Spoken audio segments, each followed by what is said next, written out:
Maybe you coach one, parent one, teach one, or care for one. Maybe there's one in your life as a family friend who likes to turn to you as a bit of a lighthouse.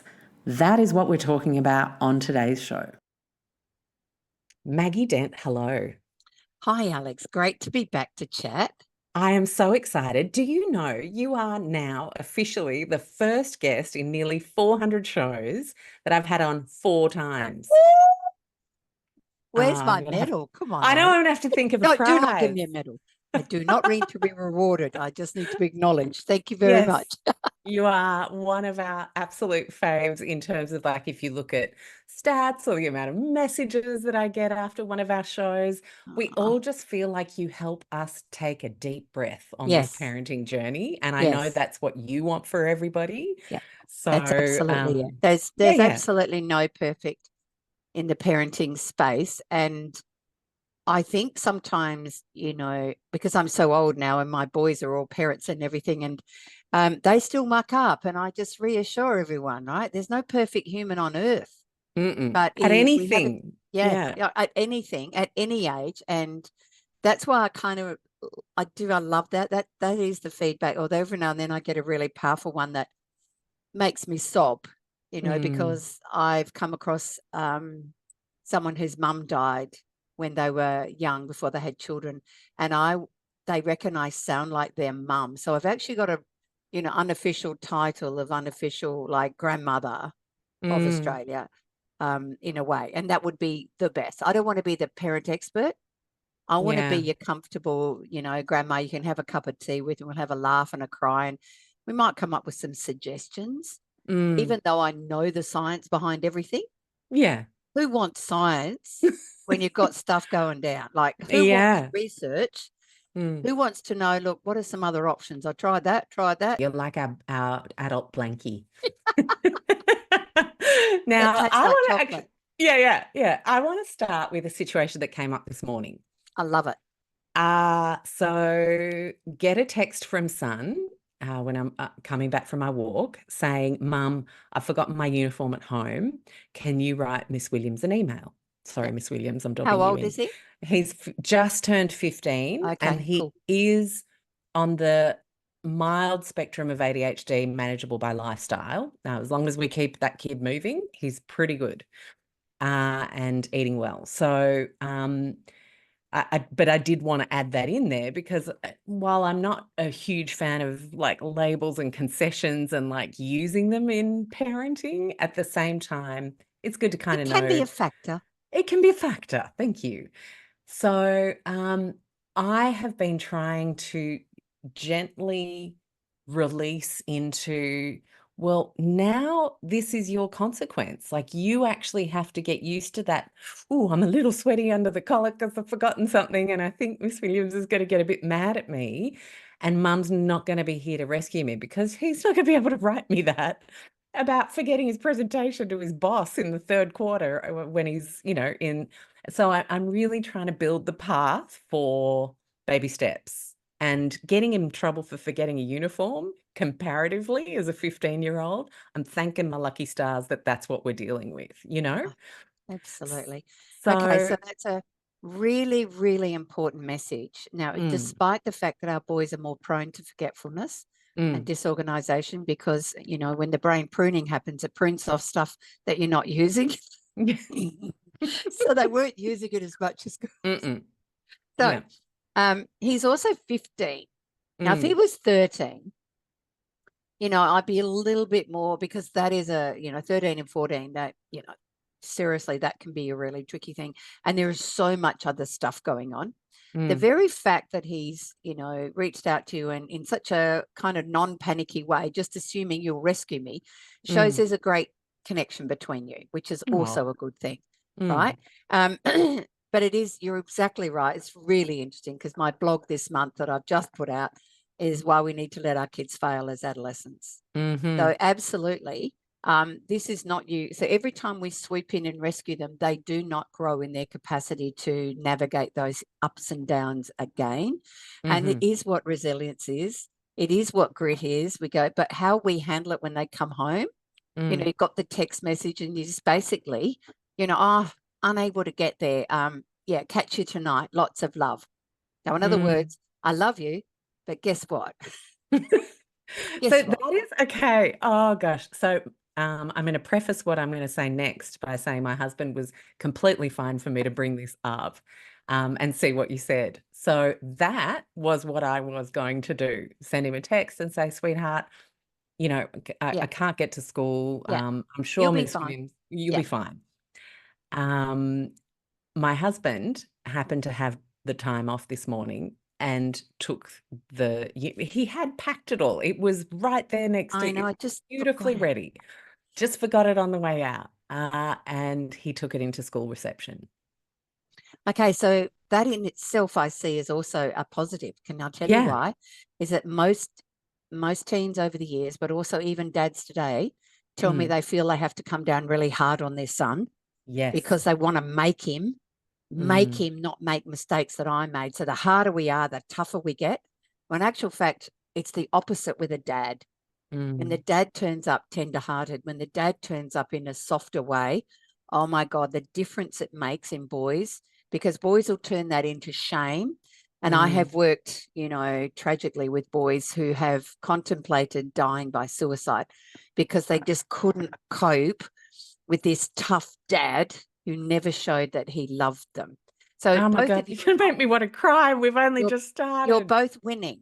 Does that make Mm. sense? Because Yes. it is And what how I we love, respond. Yeah. yeah, what I love Right? about bringing this up is we also then don't need to have parenting arguments about what No, was right or wrong. We're no. both coming from a place of love. We both Yes. saw it a different way. Yep. And Ollie thought, well, I've got the time. Why wouldn't I take it I in? know. And Mm, that's what I mean. In my mm, world, you both win. You're both winning. yay. Tick, Oh, I tick. love it. Thank you. It's so good. What a great place to start. Okay, so I know obviously you have a new book out and you've been talking about it a ton. And I've listened to a couple of the interviews because I wanted to find my own juicy bits that we could talk about. And I want to talk about your method of deep dive surveying before you jump into book Yeah. writing. I almost feel like it's this fantastic temperature check on a Oh, topic that you know a ton about, but you really want the lived experience stories to oh, bring it to life. In yeah. doing this one, what kind of made you go, oh, I didn't quite expect to see that come up as often as it did? Or were there Yeah. things that surprised you? Oh, look, and you're absolutely right. Doesn't matter what I'm writing about. I may, as we've sort of said, I may know all the science, I may have been working in the space for years, but everything shifts and changes and evolves in all sorts of ways. And when I put out the message, we had well over 1,000. I had teens from countries all over the world, Wow. including Afghanistan Wow. and the Ukraine. Like they're at war. And this Mm. teen, I don't even know how they found it because we just sent it out in an email. We sent it out on our socials. And I didn't think any teen is on, Facebook or Insta under a parenting authors. So that really surprised me. Secondly, 44% were boys. Now Mm. that surprised me. I mean, it didn't surprise me when it was from boys to men. Yeah. So that's a huge shift where they are a little more savvy and a little bit more aware about what they, what how they feel about their journey because it is quite different quite often. And Mm. then what also I found beautiful was the wisdom and insight every now and then. And one of them is early in the book that just sort of thanked me for asking them instead of just Oh, writing about yeah, it I without, loved that one. oh my Just a golly. And thank that, you to, I yeah, know. someone And they I were think, never going to meet, yeah, see, but they just felt so grateful to be asked. totally grateful that you're actually listening to us and hearing us. And that Mm. is the whole message. Mm. That was me as a teacher. That was me as a counselor. That's me as an auntie. That's me as I can still talk to a teen, sometimes in random public places like trains, even if they start with their phone, because I come from a place of incredible curiosity and Mm. respect that you are something that matters and your voice matters. So that whole notion of, the biggest message in the book is every single teen needs to feel they matter. They need to feel seen and heard, even if we disagree with their Mm. version of the world. And that's where sometimes I feel, we get confused with that. It's not a generation gap anymore, is it, Alex? It's a chasm. And Mm. that I just think there were so many voices in there that, I knew they were struggling statistically, but when you have it through the words of somebody who's just juggling, particularly the endless expectations Mm, of school, their parents, yes, we're doing extracurricular stuff. You want me to have a part-time job and you want me to get 9 hours sleep, and I'm also a digital native. When they put it like that, no mm, wonder they're burning out. No wonder they're struggling. And so I was just blown away. There were times I was just in tears reading these responses. And I guess one of the other ones I loved was how many were writing in saying, look, my parents are doing great. They've worked out when to leave me to give me space. They've mm, worked out to validate just, they don't even need to read the book, that they just know, I know it's hard. It can be really mm, hard when you're in this window of your life. Just take tiny steps and know we've got your back. mm, And when you hear that from teens, it shifts that perspective that they're all at war with their parents. mm. And, that was a beautiful golden message that so many parents out there are getting it okay. And remember, the research does show, connected parenting around 30 to 40% of the time is actually okay. But Mm, on this window, as they want to individuate, I think it is one of the hardest things to do is to let them go, just yeah. like we were sharing with your journey today, because our biological wiring is to keep our kids incredibly safe Mm, from harm and from discomfort and pain. And mm, that's not necessarily a good thing because we learn from those moments. And, very same one, I know there was the number of times forgetful boy would leave his lunchbox on the bench. And every part of me, if I was home that day, because I was also teaching most of the time, um, wanted to run it up to the school. But there was this part of me that knew I needed to just let it be a mm, teachable moment. And when they came home, I listened to the different ways they dealt with it. Some of them shared their mates' food. Some went to the canteen and said, "Can I get something to eat?" And I'll bring the money to my. I love their problem-solving mm. strategies because I didn't rescue them. Yeah.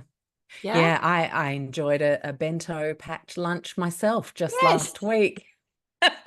Going, oh, okay. Well, I guess that's my lunch then today. It was And delicious. I was like, it, why is that someone not doing this for me? and Mm, I think our natural, and the other thing that really is important to understand is that whenever they do make choices that potentially are harmful, mm, no matter what age, our natural wiring, and there is research around this, is to get furious and angry.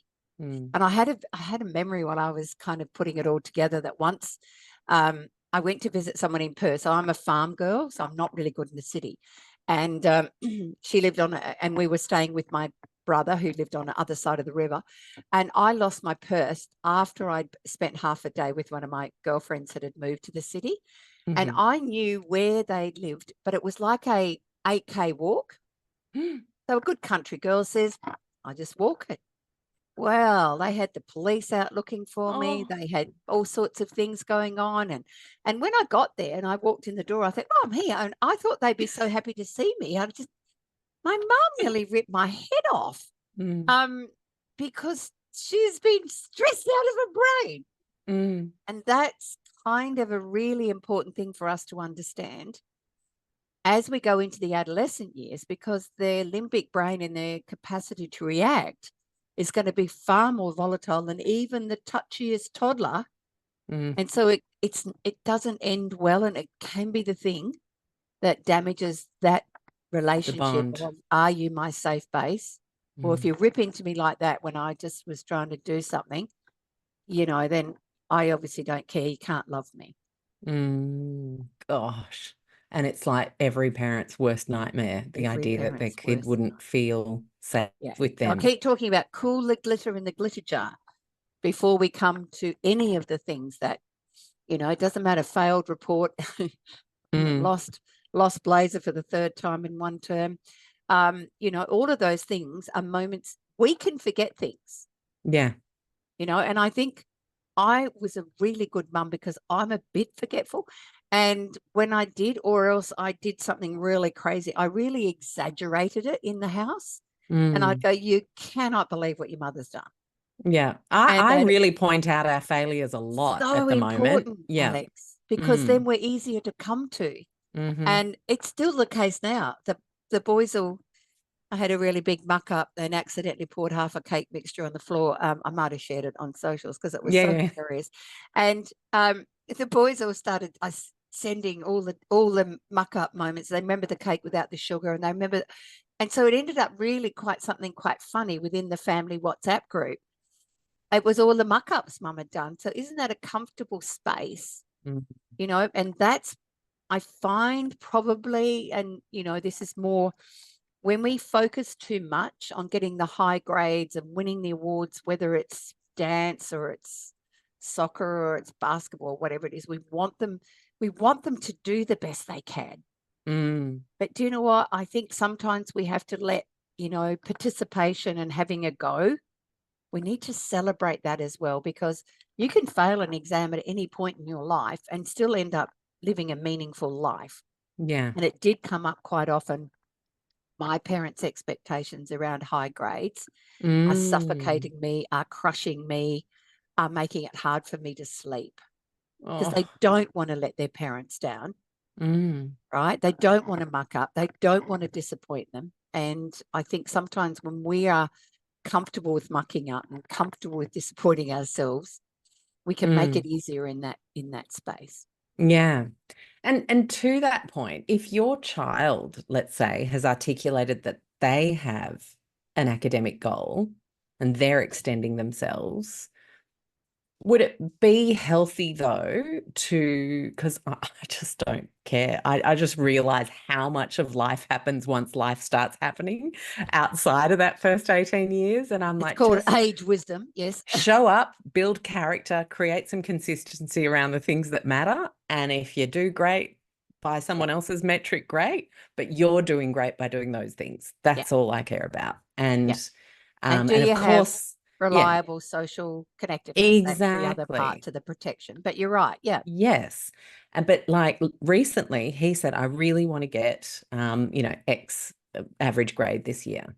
And then he does things that don't lead to that being the logical result. So I'll say, is this the kind of stuff that's going to help you get to that? I'm just reminding you of your goal. Like I'm cool, like I kind of really want to Yeah. watch the tennis as well.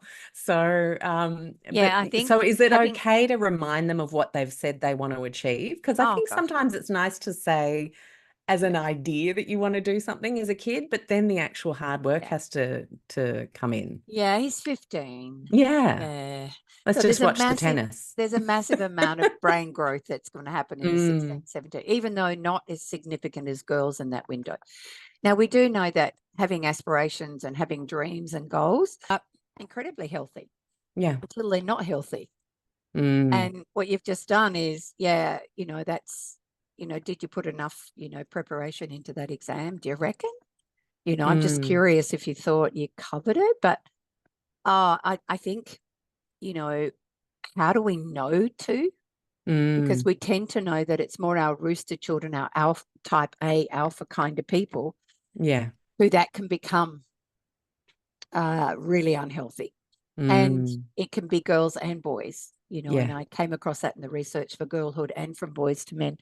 And that is when it gets really difficult, that becomes the major focus, Got so it. that it is the only thing. Therefore, when that doesn't work, it is like Mm, when that mask snaps, then I feel that is the only thing that's worthwhile. So sometimes when they form an unhealthy mask that says, which I did academically, that was mine. Because I'm bright, I'm going to be fine, because everything else about me is awful, because I really, like so many young teens, hated myself, hated my body, hated everything about me. And so that was the thing I hung my worth and value on them. So when any teen hangs their only worth and value, mm, then it can be problematic if they fail or they don't get the goal they aim for. So I think got it. and absolutely, we can have those conversations that say it's great to have dreams, but what happens if that dream doesn't work? Have you got a plan B? Have you got a plan C? So can we Mm, have more than one?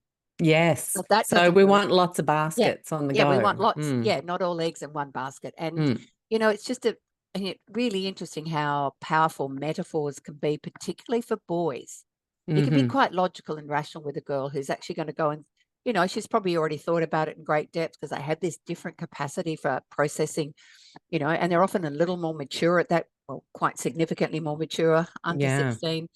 And so they've already got kind of a bit of that, but they can still, there can still be a time when it goes into an unhealthy space. Hmm. And that's when we have those conversations again. And it also depends on what they're getting from school as well. Yeah.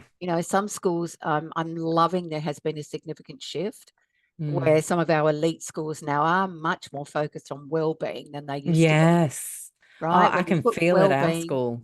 yeah, It's it is great. just that gives really important messages to teens, even those who are over striving and those who are under striving, is how healthy are you? How connected are you? How much fun are you having in your life, Mm. rather than just what turns up when that report card comes home. Yes. I feel like in recent years, you see the principal's report at the end of the year. And it honestly feels like, because we're talking about school, I'm going to hit you with this right now because it's so relevant. Yep. I get this sense reading these articles from principals and the comments they're giving the media. It's almost like they've felt that they've moved into this. I'm the CEO of a corporation with shares, and the parents' community is the shareholders, and they need to drive continued growth and continued success. And like, no one's actually thinking of the teenagers that are behind this and what it would take for half the form to get over 95 mentally. And, Alex, you because are, that's not a very yeah, natural aptitude uh, for most kids. yeah, And yet and we're artificially forcing yep, them to achieve these high yes, results to make schools look good, to justify the fees for some of the yeah, schools. And all yeah, like it feels a bit unhealthy, like we're profit first, yeah. It is. It metaphorically is very speaking. much that Mm, those private schools are businesses, mm, right? And therefore, businesses have to continually keep performing in order to be able to get the people in to spend the money. And it's mm, it's one of you're absolutely accurate in this, and it's one of my biggest concerns. I think that we've mucked up our whole society in the Western world, and that everything is about making money. So mm. early childhood, how Oh much money do God. we make, right? Yeah. Not just that, health Mm, models. mm-hmm, And I keep thinking, look, so we're kind of like focusing towards more the elite in terms of those. And therefore, we're not as. So when I visit some of the private schools who are still getting a lot of money from our federal government, mm, and they have a concert hall, and then I can visit a high school in a rural community and the toilets aren't working as well as they could. mm, I just think that inequity is about, once again, we are, it's, are we pouring some money to where there's a greatest need, or are we doing this because it's an old model? mm, And, the leaders of the country went to those schools. I don't even want to go there. But what I know is every time you turn something into turning profits, mm. it will come at a cost to humans at Yeah. some level. And what we all Mm, should be committed to is are we creating opportunities for every child to thrive in our mm, world, whether it's mm, transitioning to early childhood, to school, and to life beyond? Or have we really got a society that is really prioritizing those who then become people, who then have more businesses, who then are aimed mm, by profits instead of, and I have to put this statistic out. There's something that's fundamentally been changed. If mm. the number one killer of 14 to 25-year-olds in Australia is suicide. Yeah. Like we've That's really got to have a serious hard look at ourselves and say, this is not okay. What's mm, underneath that? And how can we build our kids, all of our kids? Remember, I used to teach for 15 years and I had kids who were illiterate in my mm, English classrooms. Now, I still made them feel really valued in those classrooms. And we got to find out who they were because they'd spent so many yes. years just walking along being failures in school, to Mm, find out they also had some gifts underneath that nobody identified. They can be really deep thinkers. They can be incredibly passionate about nature, or they can be just really great interpersonal skills at caring for others. They're Mm. all things that can be employable later, even with a low So literacy. valuable.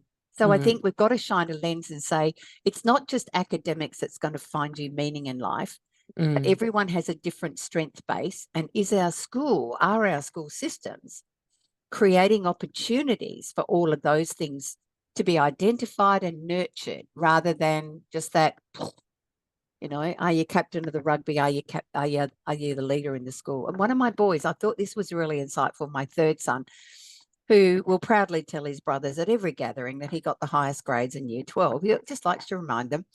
Um, I bet he does. he does. So we've Especially a gone to middle this child. Yep. classic Muscle my way in there third with, born. yep. And he said to me on the way home from their graduation night, he said, you know what, Mum? I think they need to rethink what they do with these graduation nights. And I said, why is that, mate? And he said, well, I'm really smart. And he only just missed out on 2 subjects by 0.00, right? Oh, yeah. And he's like, he loves school, loved everything about it. But he said, you know what? There was only 8 kids who got up and got awards tonight out of 230 of us.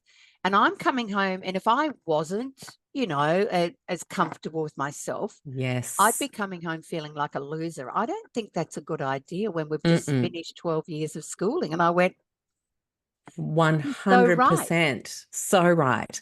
I met someone at a conference last year who missed out on the Olympic trial time in her day by something like 0.02 seconds. And she was fat shamed by coaches, told it was about being 3 kilos too heavy, told it was about this, it was about that, and that you just weren't good enough. Like literally one of the best and fastest athletes in our country, Yeah. made to feel so small. Yeah. Yeah. And I mean, it doesn't, you don't even have to be literally nearly Yeah. the best. The Yeah. point is, we are either unintentionally or intentionally making way too many young people Yeah. feel insignificant. Absolutely. And that's that message I keep saying is a Mm, sign around every teen's neck that says, make me feel I matter, even if I fail, even if I'm in the lowest class, even if I muck up, because when we shine a light on that, and that sometimes parents can miss that mm, as they pull back and they get to be a little bit more difficult. Let's own it's a difficult time for them emotionally and cognitively and everything. But when we shine a light on that as what I call lighthouse figures, it's significant adult allies that aren't mum and dad. When we shine that, we sow seeds of potential and we sow hope. Do you know, I remember, there was one of those kind of boys in one of my classes, and he was quite quiet. Usually they're real rat bags because they're trying to make up for the fact that they yeah. might read Find a way to matter in a different and way, even if it's getting in exactly. trouble. I Yeah. still want to belong. So if I'm Mm, being funny, then I can still belong, and therefore belonging isn't dependent on my grades. So mm. important.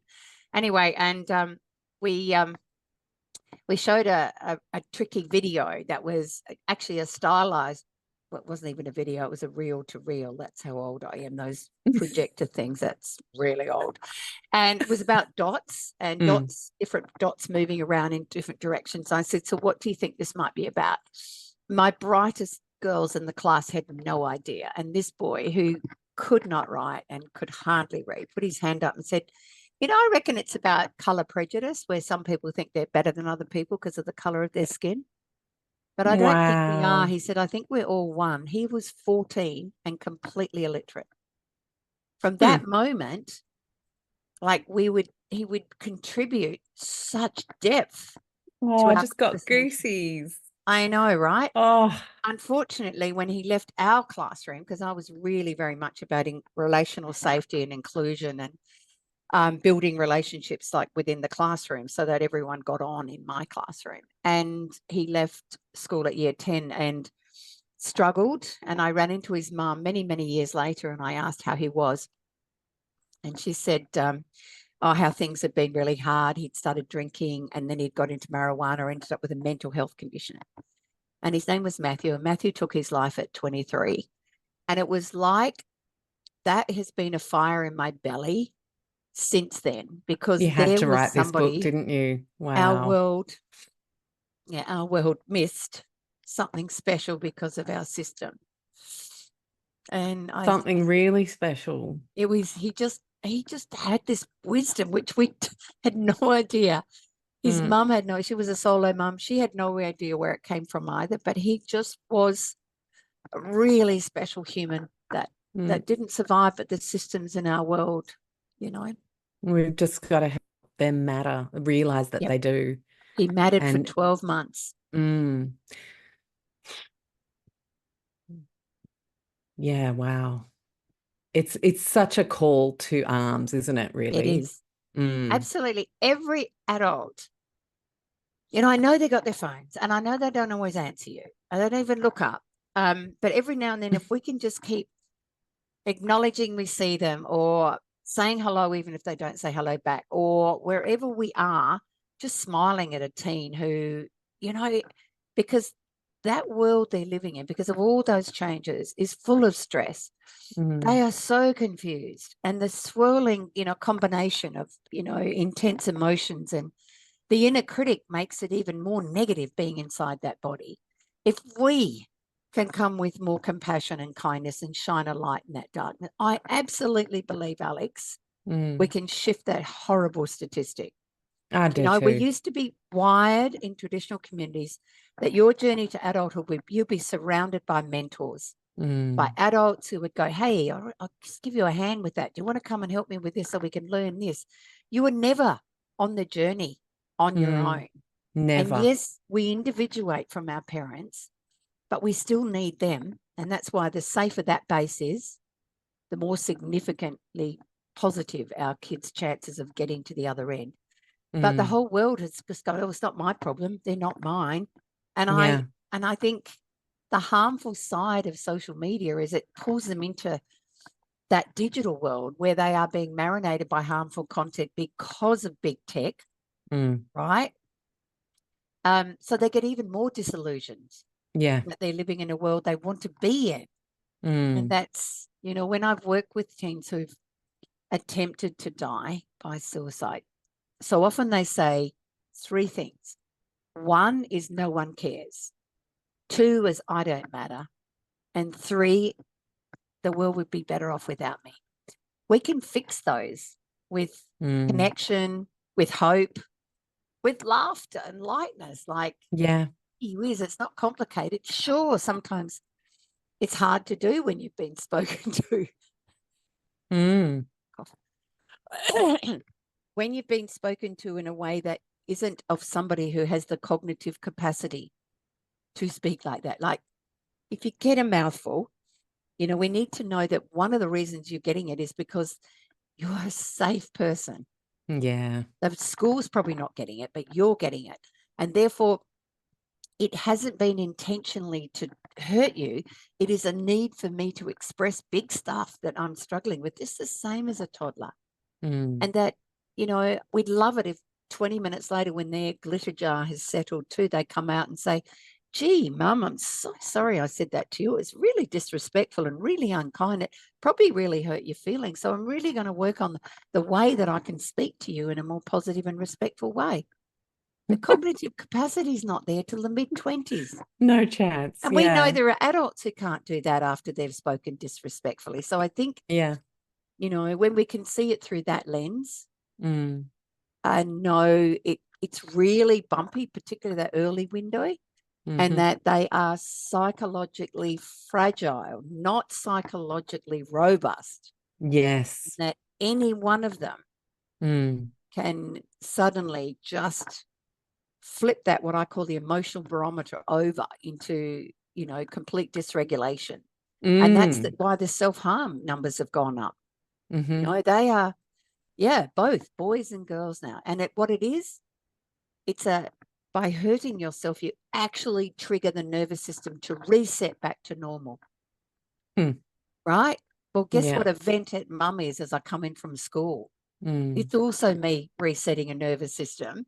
And so we need to see it through that lens. Are we helping them navigate this intense period of their life that is more intense? In my argument, it is harder for them today than it was for you or me. And that's why we need to know more so we can do more. I'm pretty sure that's a very famous quote from a very, very wise lady called Mayo. Yeah, I think so too.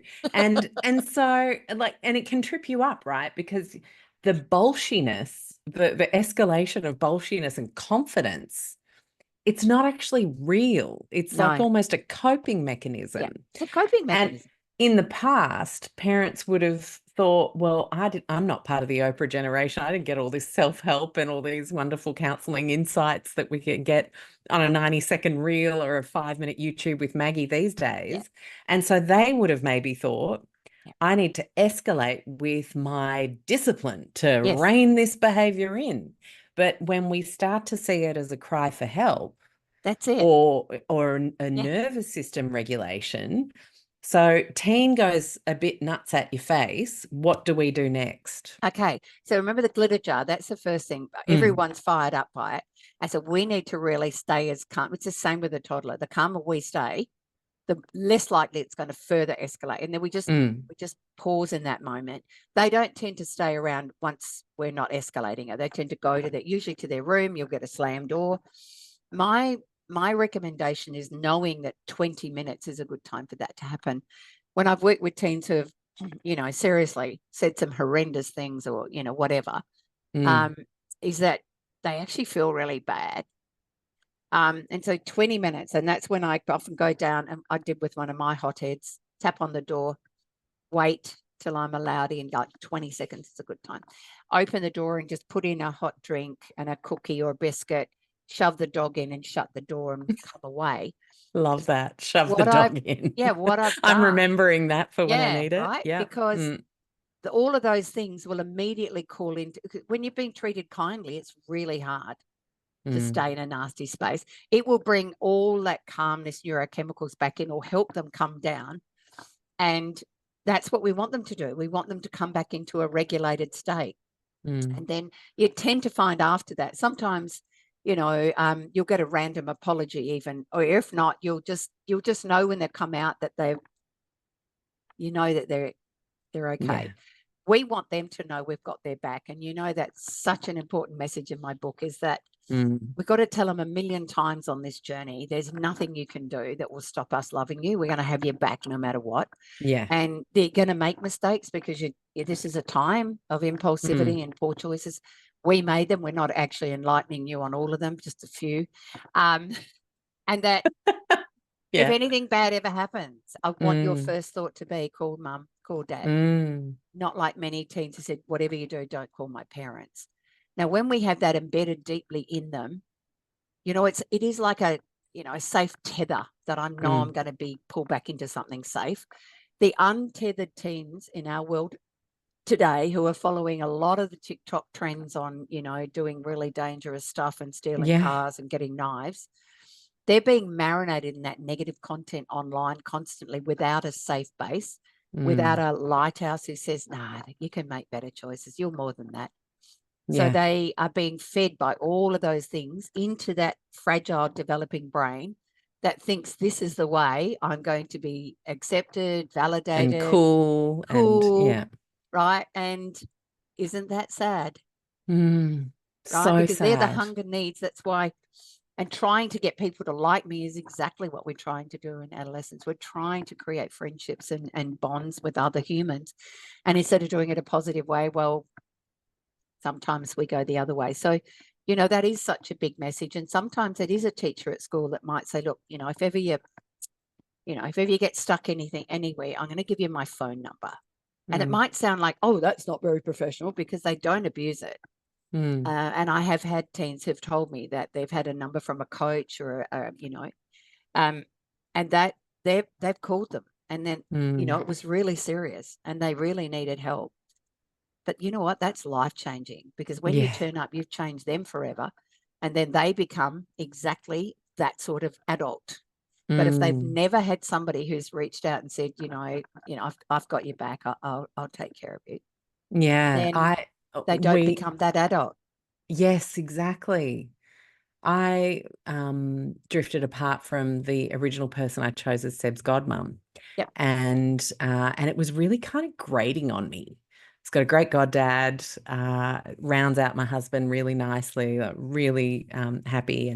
And we actually call his new godmum, godmums actually, we chose two, dog mums, because neither of them is religious. We're not actually particularly Yeah. either. And Yeah. we've all got dogs. So Yeah. we thought, oh, they're the Love dog it. mums. And Oh, it's good. fabulous. And I really felt like I needed to know there were people who weren't me and weren't my Yes. family that were going to be buffers for him, and a bit cool, a bit different, a little bit less pressure, but a different kind of pressure when there's stuff that they're good Yeah. at that I'm not necessarily good at.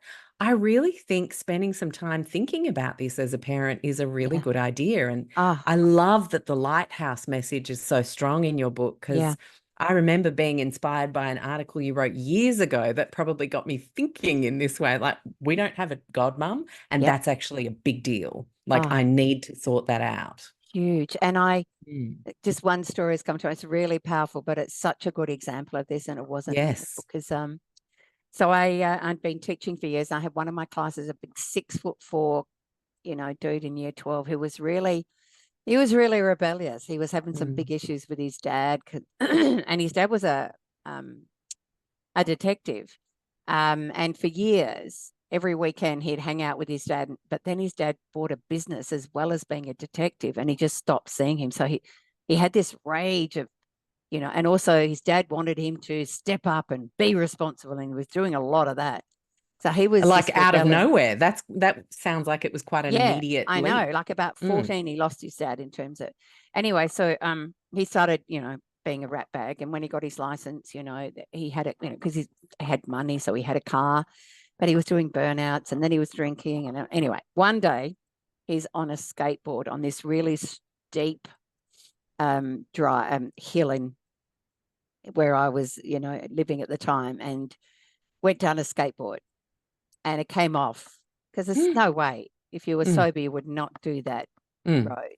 Ended up in hospital with 2 broken wrists and grazes and half his chin missing and his knees missing. And I went in with a block of chocolate.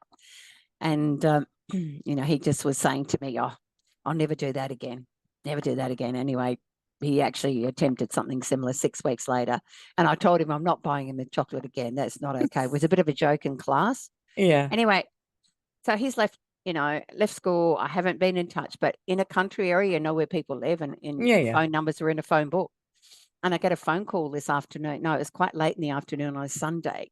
And it was this boy. And he said, look, I just rung up to say goodbye. And I said, where are you going? And he said, oh, no, I'm just going to be going.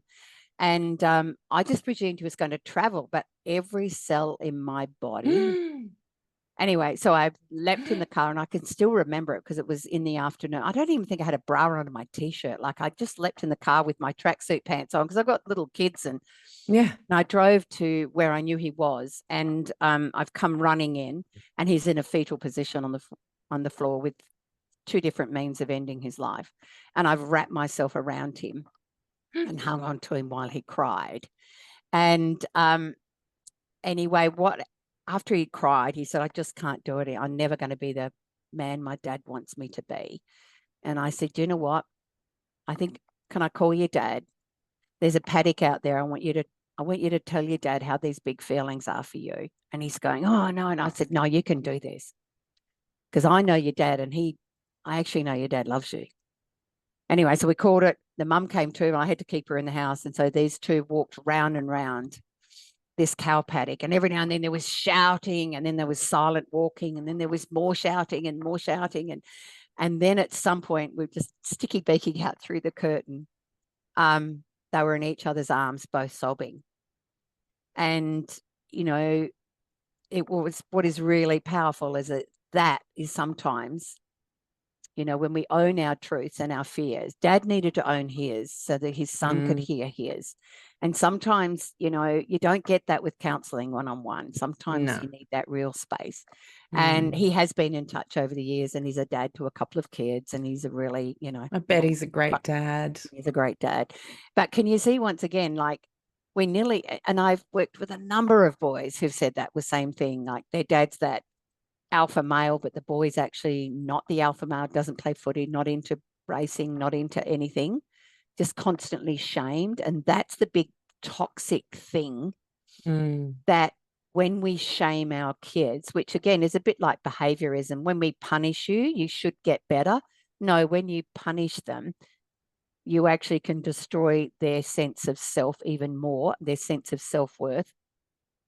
And that's why public shaming, with sextortion Oh. and that is why we're losing so many of our teens. And Mm. so again, I think we really need to know that behaviorism actually was mainly for rats, and that how we do it is discipline absolutely has boundaries and we absolutely have consequences. Yeah. But Mm. how we do those consequences, it's not to hurt them, it's to help Mm. them, educate them so they make better choices. But we've got to validate it through that lens of, I know it's the second time you've done it. Mm. Yeah, I want you to keep thinking about it so that gradually they can go, oh no, hang on, that's not a good idea. Yeah. And I love that simple example of the dad who said to me, he'd heard me at one of my things on how to teach a boy if he's forgetting stuff, that give him two chances. The third time there will be a consequence, and tell them what that is. Mildly uncomfortable, no physical punishment, no shaming. And his son kept leaving the skateboard behind the car instead of putting Mm. it in the garage. So he nailed it right up near the roof on the garage. And his son comes in and said, Dad, I can't get my skateboard down. He said, no, no, no. He said, you know how we were talking about that, leaving it on the, well, he said, when you're ready to use it and then put it away, I'll get it down. You can have another go. But how about we leave it for a few days so you can think about it? Mm. Right. So Yeah. he's mildly uncomfortable, has lost a privilege. He's going to think about it because he really loves his skateboard. Mm. But then we give him a go. Right. And if he Yes. shows he can do it, but if he starts to forget again, we're going to remind him. And on the third time, it gets nailed back up there. And I think Mm-hmm. it's when we show that there are other ways that we discipline that doesn't shame and damage the relationship that we have, then, I think you'll find you can have all of those things get worked through in a different way. Wow, so powerful. And how much should we be telling them about all the not so great things we did when we were kids? Yeah, I think Like, you, I mean, even like I'm just thinking maybe someone's really done something quite bad. At what point or should we ever share yeah, fully?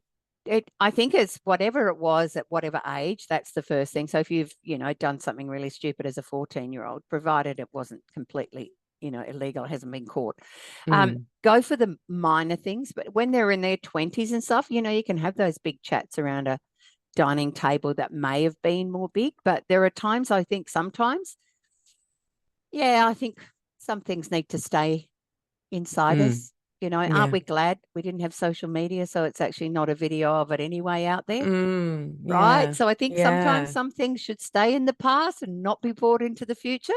But there are Mm. some of those, smaller things. And I had to share with my boys, me and my driving, because I was a tomboy, which meant I loved racing cars and doing really crazy stuff on motor. I'm a farm kid.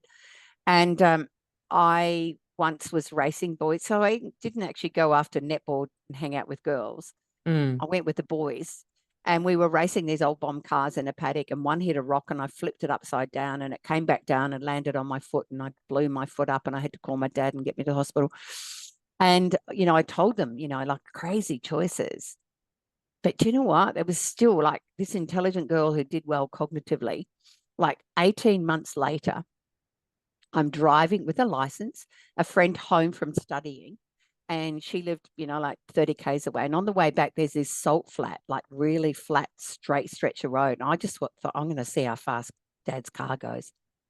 Now it was vibrating and I thought, God, I could have Maggie. just, Oh I my thought I'd learnt the gosh. lesson. I had like I had a Clearly whole not. year I couldn't Yeah. play sport and I was in crutches.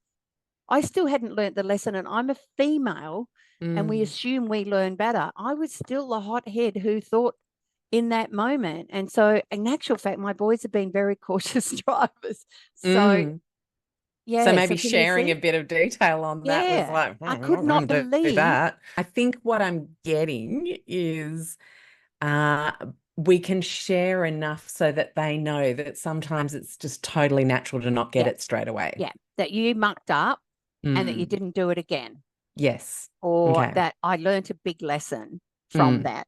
And also, I think sometimes it's when we share stories of what's happened to our friends, Mm. you're a little bit safer, but also the lesson can be just as powerful. What did you do when that happened? Yeah. How did you help your friends out? Because a really big message is um, that our teens are more committed to helping friends and themselves. Mm. And sometimes how we get to find out what's going on is we go through the friend door rather than the, Mm. are you stressed about the exams?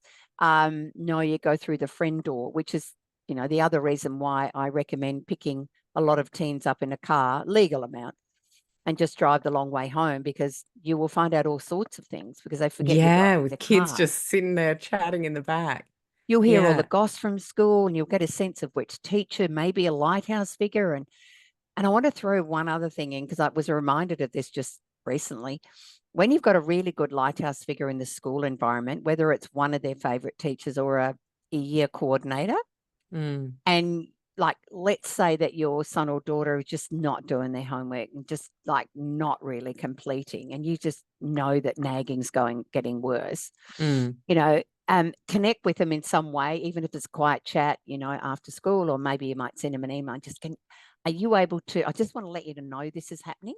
Yeah. I have found that saved me so many disagreements with my hot-headed sons. Was Yes. they went and checked and sure they weren't handing their assignments in. They've stepped in and set some, protocols in place to double check and fix the problem. And I wasn't aware. Yeah. I So often don't think we realize just how much we can lean on yeah, and how much teachers love it when a and we parent work shows interest and you work together together. for Yeah. the betterment of a student. Mm. And there's no, that I just, and that, I mean, teachers today haven't got as much time as probably we did around the edges to build those fun relationships, because And we've parents as well, double working stolen mortgage hours. situations. Yeah. Yeah. So Mm. just, just know. And I know I say that to teachers a lot of the time. Anytime there's something that's positive that happens in your classroom with a student, for goodness sake, flick the email to the parent, because they might not be seeing anything at home. And a Mm. glimmer of hope is equally as important for a worried parent as it is for a teen that's struggling. Yeah. You know what I mean? Yeah. It's just, they go, oh, and then, you don't have to bring it up, or you might say, oh, I got a message from the teacher that said you've done really well in this, or, that you're handing your work in and you're really giving it a good cracking shot at the moment. I just want to say, well done, high five, let's eat ice cream. Boom. Who doesn't want ice cream? Boom. I love that. Now, you have mentioned relationships and building connections with each other, like at their peer groups in this teen phase, and how tricky that can be. So I want to finish here because it's actually quite mind-blowing to be the parent of a teen. And most of my friends have girls, Yeah. and some of the things that they're talking about in year nine, it seems, especially, is this, it's like the great change. The musical chairs are happening in live time, and one day someone's Oh, been completely excluded, and and then you add the social media layer to that, so you're seeing them all hanging out in your friend's place getting ready when you used to be in that group getting ready. yeah. I mean, I Oh, can't. I'd it's like, brutal. wow, It's right? And absolutely so brutal for girls in that how can window, we particularly. buffer this brutality, because Yeah, it's intense? yeah, so statistically, we can show that some of the worst nastiness in girls definitely Mm, is in that age group, in that window. hmm. So once again, girls are way more savvy at working out which group do I want to be in and how do I get in that group. And remember, I shared that in girlhood, that really Yes. she was 18 months of age and I worked out she was working out how to get what she wanted. Mm. So when you put that into the adolescent window, where belonging and the Yeah. cool group and the not cool group, and how do I get that girl back a bit and this one forward, I think we have to prepare them that it's a really bumpy and tricky ride, and that sometimes the things can appear nasty, but it's just a girl who's just struggling herself and lacking empathy in that moment. So it's not always planned and intentional. And that's our job, is to work out when it is planned and intentional. And Mm. that if we can, I think the whole focus we've given is girls need to have a best friend. And I think the message needs to be, can we just be friendly and have friends in different spaces, so that if you Yeah, cop the toxic girl in year 9, do you have a girl who plays soccer with you, a couple of them who can be friends that aren't there, and cultivating more of those options, because it's massively confusing in that window. And one of the other things that boys do, which can be equally as tricky, is not so much planning. There's not a lot of planning that goes in there. They just there want is other not. boys I can to laugh confirm. at them and have Mm. fun with them, which is also getting some of them in trouble, because the boys that are Mm. being, expelled for the ratings and stuff, well, it starts off as a bit of a banter and a game. And I can tell you now, boys have been doing that forever. But what has changed is it used to be super hot down to freezing cold. Hmm. And now it's not rapeable at the bottom. Oh, Because you can see the language has changed. But the actual intention is to do fun stuff that we all laugh at, that still, girls rank boys as well, but not in the same way. So I think we, keep having those conversations. But what we're noticing is that the girl stuff, yes, online is massive. They're not spending as much time in real time, and neither are boys. So one mm. of the recent surveys showed that our girls, teen girls, 30% are reporting feeling lonely all the time. So online connectedness is not filling the same degree of It's not. social connectedness. So are they doing activities with like-minded girls who are pursuing similar things? And we do Mm. need to get them out. The social anxiety for today's teens in the late teens and early 20s is really significant. Yeah. And there's even, I found this the other day, there is even, so they have FOMO, is fear of missing out, which is now more important online than offline. And so they Hmm. have JOMO, which is the joy of missing out when they don't want to go out in real time. And there is even an app, or two apps, a teenager told me, that shows you how to make excuses where your friends don't get offended. Welcome to the world. That how many adults know about that? And then we've got Mm. AI out there doing that stuff, which Mm. even I can't keep up with. And I follow all the experts out there. Yeah. So no wonder we're in a blithering mess. But what we do is we come alongside our teens and say, can you tell me how AI is playing out in your space? I can see it actually helps in workplaces at times. So, Mm. do you know, I think we're going to have a look at our education system. If AI can write better essays, Yeah.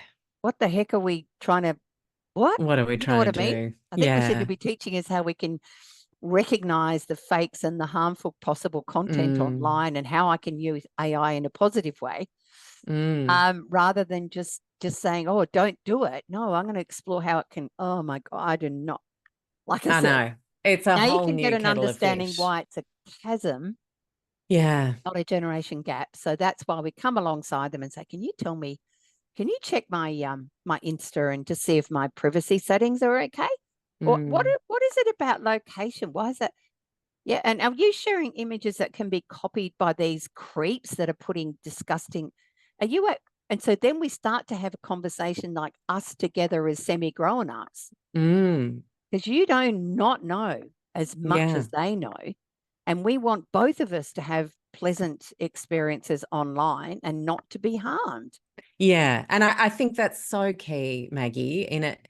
Like there's a lot of scary Yep. research and there are some people desperately trying to create well, what does nourishing tech look Yeah, like? Like I how could know. that, some fantastic people I've had on the show in that space, because Yep. I don't want it to all be fear Yes.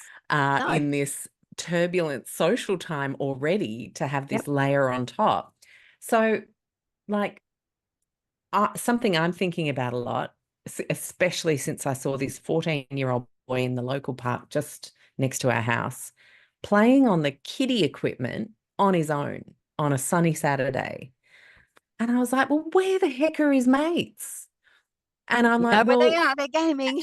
our council knocked back a skate park and Yeah. sporting equipment because they were scared there might be violence, or like, it might create loitering teens. I'm like, it might Oh, create something for the teens to actually do. In loitering teens, that's what they need to be doing. Oh my God. And can You you need see? to loiter. You need to hang out. And Oh. so it just feels like we are not recognizing that we need to meet this moment by Yeah. providing tons of opportunity for them to get together, not Oh, holding back in any way, shape, or form. absolutely right. And that's again because we've Mm, got fear, and fear overrides mm, this beautiful thing that says positive human connectedness is the number one need of every human. And every you're not going to human. create the opportunities for that. And I have been at skate tracks where I have seen older boys, so like 15 and 16-year-old boys, helping a 4 or 5-year-old learn how to skate. Mm, Right. I'd love to drag some of those council people down yeah. because you know what I mean? We've got to get them back out into the real world in terms of they're going to fall off as well. And they're going to have Mm, opportunities some days to meet some, difficult people. But with that's part of life is going mm-hmm. to adapt and learn to adapt when things are hard and learn to have fun when it's okay. Yeah. Oh my gosh, that just worries the heck out of me, Alex. I'm just going to have Mm. another cup of tea. I can see that. I'm sorry to finish Maybe a there. Tin My Can gosh. biscuit. Yeah, yeah. Might need to make some biscuits. But I, Yeah, I did want to like at least touch on it because I feel like yeah, we forget that we have agency in our we communities to do. change things. And if we don't like what we see, Yeah. it's not about banning tech. I just think this is the most No, crazy, no. oversimplified supposed answer. It's Yeah, actually about let's get more curious about the tech and about the time spent yeah, on it yeah, and teaching them absolutely. red flags and all those good things. But also, like, what are they missing? Connection. What can I do? Can I organize a barbecue with some mates who've got Yeah. similar age kids? Can Five pet. I rally? Yeah, can I buy a pet? We did that, I especially think with an only also, child. Alex, let's get our teams together, like my Mm, survey, and get some agency off them. Is that what mm, sorts of things could a local council do yeah. that encourages young people to be, able to gather together in a way that's not going to cause the rest of the community any harm? What things Mm, can we do together? yeah. Because, whole intergenerational communities, almost like wherever they are in the world, are the healthiest communities. So Mm, we've got kind of our elderly over there and our little ones over here. And we've got kind of like, no, we're all meant to be hanging out. And I have to mm, say, there was I was in Adelaide last week. They have the biggest parklands in Adelaide. And I saw multi ages of kids because there's lots of pathways they can just skate and scooter, people on blankets. And I thought, mm, wow, okay, this is kind of not a skate park, but if you have big enough areas where people can, there were balls over there and there was the frisbee over there. And I went, yeah, we all need this to is just how it get should off our be. backsides and get out with our kids, and Mm, hopefully gather together. We used to gather together more. And mm, unfortunately, most sport plays on weekends. So that means that, it's what many parents do, teenage sports on weekends. So, gee whiz, by the time we do the washing, we can't get out there.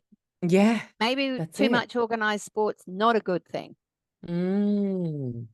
Really important to think about all this stuff I know. and think about what we can do in our own Yeah. backyards rather than just bitch about all the things Start in that are your own terrible in neighborhood. this generation. I No, think no. I'm done with that. I'm done with hearing about it. I'm done with people terrifying us about everything. I'm And just like, as well, you how do saw we in the make it comments in better? the book, they're a bit sick of being generalized as they're Yeah, all like this. And I do the exactly. stats. 1 in 4 of them are struggling with a significant, psychological distress. Mm, 1 in 4, right? mm, So that means 3 out of 4 aren't, mm, right? yeah. So let's just change that lens that the ones behaving badly, and isn't it very similar to when we talk about toxic masculinity? That's not Mm, toxic, but we mm-mm, do have some toxic, badly behaving men. Why are they getting all the airspace?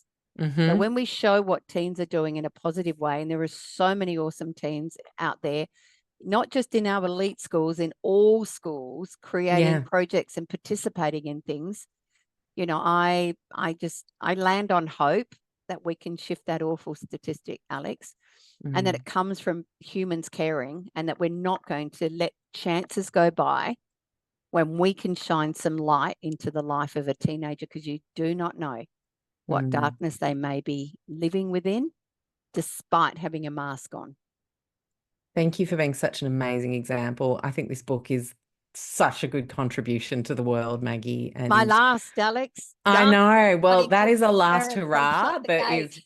That's well worth a last hurrah. Yeah, no, it's It's time, really because good. then, it's time for me to pass the baton back. And Mm. and there are many beautiful humans in the parenting space that I'm celebrating and nudging forward. Yeah. Yeah, and then hopefully maybe I'll write fiction, but maybe I'll just, grow better vegetables and cook better without dropping a mixture on the floor. Or maybe you'll be that person who takes 3 days off when the time is, bored out of your brain, like, well, I can't bloody garden forever. I'm going to get back out there. Could happen. I think that could be a possibility. I'll keep doing my seminars and connecting out in real. I love that. Just not as much traveling. Yeah. And like I said, they were trying to give me a seniors award at one point, and I was really wounded by it because I didn't think I was yet. Yeah. I'm not sitting with a senior label just yet. Maybe you're not ready. Years. And then you see Maggie Beer, and look at her, 79. She's just done all this amazing work with her, That's it. changing food and aged care. And I went, oh, she's got the bar a bit high. Well, or then we could go David Attenborough crushing it at 97. I just, high, guys. I think the age factor is just like, if you love what you do and you are still getting energy from it and it's helping. Exactly it. Yeah, there's no end date on that. You just change the way you do it. That's it. You nailed it. You should become a life coach, Alex. I do a fair bit of that. So good chatting to you again, Maggie. Thank you for being my very first fourth-time guest. Yes. I'm not going to let you retire. We're going to have to make it to 5 in a couple of years' time. Chatting. I'm checking in. Yeah. Thanks Maggie. Again.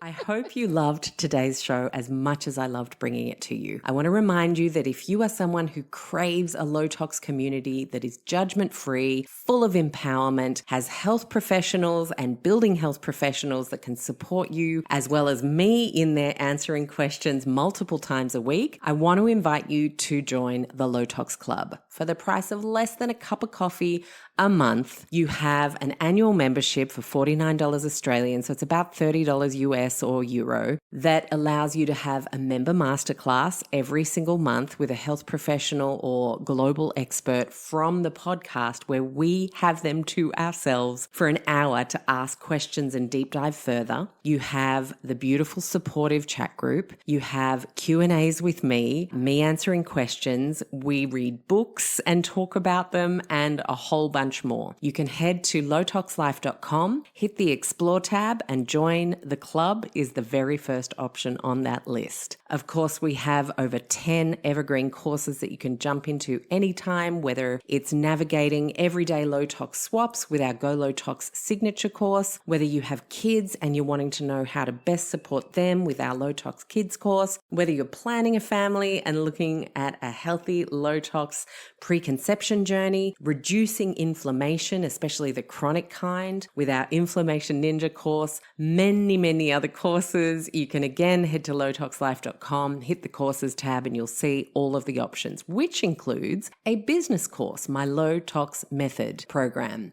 A lot of people don't know, but I was doing a lot before starting Low Tox Life in 2009, and I was a business consultant across hospitality, health, retail, and cosmetics. I have been in business consulting for a very long time, so I absolutely adore helping people move into the low tox space or develop their low tox businesses. So that's a way I can support you. And then, of course, there's our wonderful social media communities at Low Tox Life on Instagram, and of course, the website with over 250 gluten-free recipes, blogs, downloadable PDFs to help you navigate wanting to get rid of synthetic fragrances in your school or office. I could go on. So head to lowtoxlife.com, see what takes your interest or fancy, and thank you so much for being a part of our podcast community. I love, love, love reading your reviews. I appreciate every follow and subscribe, and I want to just remind you to finish off that if there's anything you heard that you found interesting from a medical or scientific perspective, it is intended as education only. Please always chat to a health professional who knows you and your situation best. I'll see you next week. Bye.